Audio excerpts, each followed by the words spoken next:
Hello friends, welcome UPSC preparation only channel में आपका स्वागत है।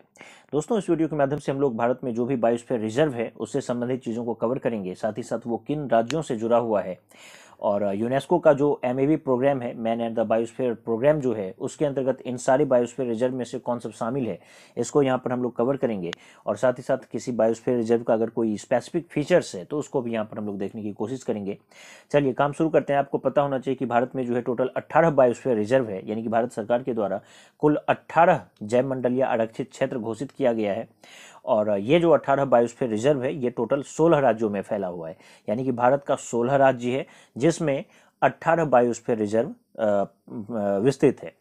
अब इसका मतलब ये हो गया कि कोई दो ऐसा राज्य है जिसमें दो बायोस्फीयर रिजर्व है, तभी तो उसकी संख्या 18 हो गई, यानी कि 16 राज्य है और 18 बायोस्फीयर रिजर्व जो है वो भारत में है। अब एक एक करके हम लोग देखते हैं। यहाँ पर सबसे पहला आपको स्क्रीन पर दिख रहा होगा हिमाचल प्रदेश। देखिए, हिमाचल प्रदेश के अंतर्गत जो भी बायोस्फीयर रिजर्व है ये है कोल डेजर्ट। इसका नाम है कोल डेजर्ट बायोस्फीयर रिजर्व।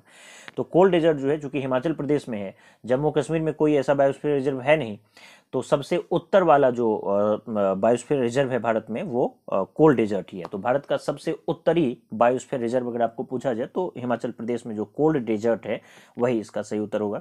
तो हिमाचल प्रदेश में अवस्थित है कोल्ड डेजर्ट बायोस्फीयर रिजर्व, ये सबसे उत्तर का हो गया। उसके बाद दूसरे नंबर पर आपको एक सीक्वेंस में ही ये दिख रहा होगा, दूसरे नंबर पर उत्तराखंड है। उत्तराखंड में नंदा देवी जो है, नंदा देवी बायोस्फीयर रिजर्व, ये दूसरा है। सिक्किम में आपको एक दिख रहा है ये कंचनजंगा, ये जो है तीसरा बायोस्फीयर रिजर्व है भारत का। और उसके बाद असम आते हैं, सिक्किम के बाद असम में है। तो असम में आपको दो बायोस्फीयर रिजर्व यहाँ पर दिख रहा है, एक है मानस और दूसरा है डिब्रू सैखोवा। तो मानस और डिब्रू सैखोवा ये दो बायोस्फीयर रिजर्व है और ये दोनों जो है असम राज्य में अवस्थित है। तो यहाँ पर डिब्रू सैखोवा के विषय में आपको दिया हुआ है कि ये सबसे छोटा बायोस्फीयर रिजर्व है भारत का। चलिए उसके बाद जो अगला बायोस्फीयर रिजर्व है ये है मेघालय राज्य में नौकरिक। नौकरिक बायोस्फीयर रिजर्व जो है ये अगला बायोस्फीयर रिजर्व है। पश्चिम बंगाल राज्य में जो है सुंदरवन बायोस्फीयर रिजर्व। उड़ीसा में सिमलीपाल बायोस्फीयर रिजर्व। आंध्र प्रदेश में एक आपको दिख रहा है ये है शेषाचलम। तमिलनाडु में मन्नार की खाड़ी। केरल में अगस्त्यमलाई। और उसके बाद तमिलनाडु, केरल और कर्नाटक, इसके सीमा पर, मतलब उस बीच के पॉइंट में जहां पर ये तीनों राज्य की सीमा मिलती है, तमिलनाडु, केरल और कर्नाटक, इन तीनों राज्यों की सीमा पर है नीलगिरी। तो नीलगिरी जो बायोस्फीयर रिजर्व है ये उसके बाद का हो गया। गुजरात राज्य में जो बायोस्फीयर रिजर्व है ये कच्छ का रण बायोस्फीयर रिजर्व है। मध्य प्रदेश में दो बायोस्फीयर रिजर्व है, पन्ना और पंचमढ़ी। पन्ना और पंचमढ़ी ये दो बायोस्फीयर रिजर्व है जो मध्य प्रदेश में है।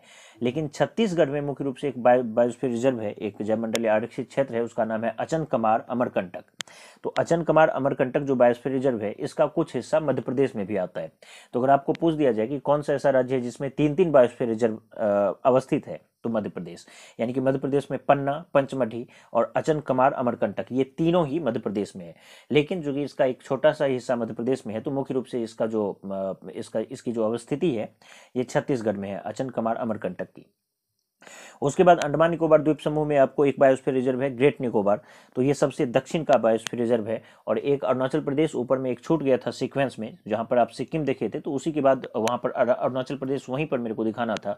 आप यहाँ पर देख लीजिए, दिहांग दिबांग जो है बायोस्फीयर रिजर्व, ये अरुणाचल प्रदेश में है।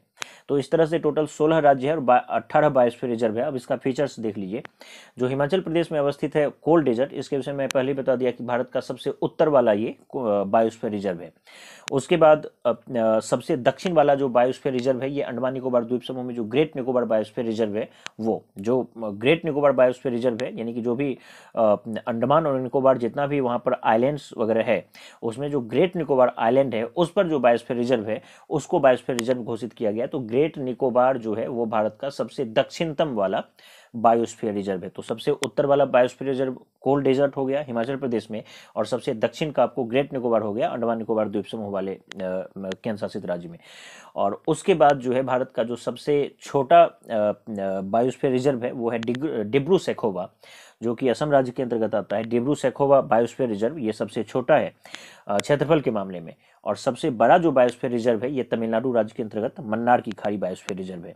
तो मन्नार की खाड़ी बायोस्फीयर रिजर्व भारत का सबसे बड़ा एरिया के मामले में बायोस्फीयर रिजर्व है तमिलनाडु में। और सबसे छोटा जो है डिब्रू सैखोवा असम में। सबसे उत्तर का हिमाचल प्रदेश का कोल डेजर्ट और सबसे दक्षिण का अंडमान निकोबार द्वीप समूह में जो ग्रेट निकोबार बायोस्फीयर रिजर्व है वो। अब यहाँ पर हम लोग बात करते हैं जो यूनेस्को के अंतर्गत जो MAB प्रोग्राम चलाया जाता है, man and biosphere reserve programme, biosphere reserve नहीं, मैन एंड बायोस्फीयर प्रोग्राम। तो अब इसके अंतर्गत इन्हीं 18 बायोस्फीयर रिजर्व में से 11 ऐसा बायोस्फीयर रिजर्व है जो कि यूनेस्को के अंतर्गत शामिल है। यूनेस्को का जो MAB कार्यक्रम है उसके अंतर्गत शामिल ये है।